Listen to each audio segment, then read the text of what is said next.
ભરૂચમાં પાતનવાડિયા ઠાકોર સમાજનો સમૂહ લગ્ન સમારોહ. વગુસણામાં 5 યુગલોએ પ્રભુતામાં પગલાં પાડ્યા. 3000થી વધુ લોકોની હાજરી. ભરૂચ નર્મદા જિલ્લાના વગુસણા ગામે પાતનવાડિયા ઠાકોર સમાજનો 12મો સમૂહ લગ્ન સમારોહ યોજાયો હતો. આ સમારોહમાં 5 યુગલો લગ્નગ્રંથિથી જોડાયા હતા. સમાજે મોંઘવારીના સમયમાં લગ્નના વધતા જતા ખર્ચને ધ્યાનમાં રાખીને આ આયોજન કર્યું હતું. સમાજના આગેવાનોએ લોકોને ખોટા ખર્ચાઓથી દૂર રહેવા અનુરોધ કર્યો હતો.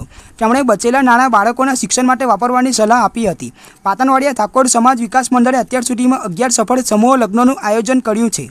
આ કાર્યક્રમમાં ભાજપના ભરૂચ જિલ્લા પ્રમુખ પ્રકાશ મોદી અને ધારાસભ્ય રમેશ મિસ્ત્રીએ હાજરી આપી હતી. તેમણે નવદંપતીઓને આશીર્વાદ આપ્યા હતા.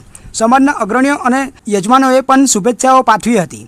આ સમૂહ લગ્ન પ્રસંગે 3000થી વધુ લોકોએ હાજરી આપી હતી. સમગ્ર કાર્યક્રમ શાંતિપૂર્ણ વાતાવરણમાં સંપન્ન થયો હતો. આ આયોજન સમાજમાં એકતા અને ભાઈચારાનું ઉત્તમ ઉદાહરણ બની રહ્યું છે.